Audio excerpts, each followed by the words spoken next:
Oui, et alors Magali, par rapport à cette question du corps, donc c'est lui qui va nous alerter des signes d'un burn-out. Et donc, si j'ai bien compris, dans ton accompagnement, dans ton approche, c'est justement en reconnectant au corps et en passant par le corps qu'on va pouvoir se libérer de ce burn-out. Est-ce que tu peux nous donner peut-être quelques pratiques, des choses que l'on pourrait mettre en place, que l'on soit post-burn-out ou qu'on justement ce soit un peu avant qu'on arrive à freiner l'évolution? Qu'est-ce que tu pourrais nous donner justement des techniques, des pratiques, des choses très concrètes qu'on pourrait mettre en place si on a détecté ces fameux signes?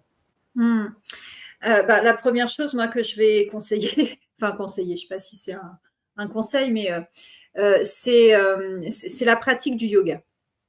Voilà. Vous vous en doutez, hein, je suis prof de yoga. Il n'y a pas beaucoup de suspense. Mais le yoga, pas une pratique violente, hein, parce que les pratiques qui sont vraiment très, très intenses, intenses. Tout dépend de ce qu'on met derrière intense, mais qui vont être sportives. Voilà. La pratique sportive du yoga, pour moi, ce n'est pas du yoga.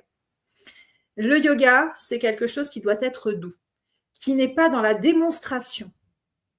C'est juste une pratique de soi avec soi et avec la connexion à tout ce grand tout là, cet univers qui nous entoure et dont on fait partie.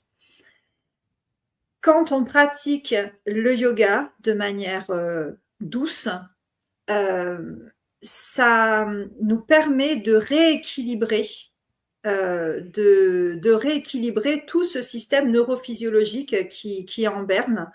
Et même quand il n'est pas en berne, d'ailleurs, c'est OK, hein, ça permet de rééquilibrer. Excusez-moi, je branche mon ordi, je viens de voir que… Voilà. Et donc, cette pratique du yoga permet de rééquilibrer de manière neurophysiologique parce que quand on va faire du yoga, alors ça peut être valable aussi avec le Qigong, avec le Tai Chi, avec toutes ces pratiques qui permettent de se recentrer, de revenir dans son corps. Il y a des hormones, des hormones du plaisir, des hormones du bonheur qui sont déchargées et qui viennent apaiser tout ça. Donc toutes ces pratiques, même de chanter, alors chanter, mais chanter, vous chantez, vous mettez la musique, vous chantez, exprimez-vous. Et là, vous allez être heureuse de chanter, de vous exprimer. Laissez monter aussi ce qui doit monter du chant intuitif. Ça peut paraître bizarre au départ, mais c'est pas grave. Vous laissez monter ce qu'il y a à monter. Et là, en fait, ça va venir rééquilibrer. Ça va amener du plaisir, ça va amener du bonheur, du mieux-être.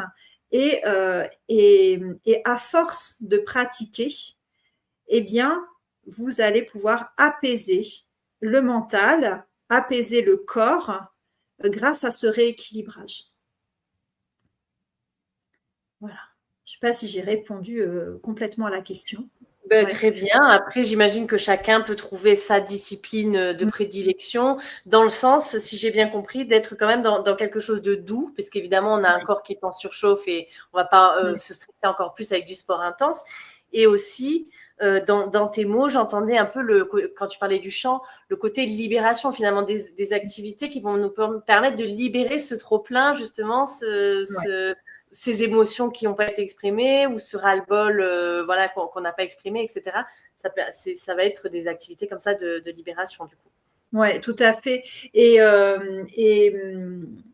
ce qui est intéressant, alors on le retrouve aussi dans la méditation, mais du coup, le yoga est plus complet par rapport à ça, c'est la respiration.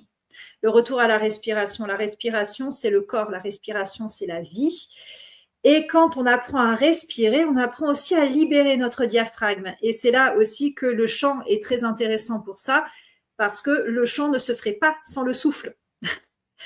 Donc, ça permet de libérer aussi au niveau du diaphragme. Ça permet de venir poser les choses, de se poser dans le corps et de se poser P-O-S-E-R, mais aussi de se poser, P-A-U-S-E-R.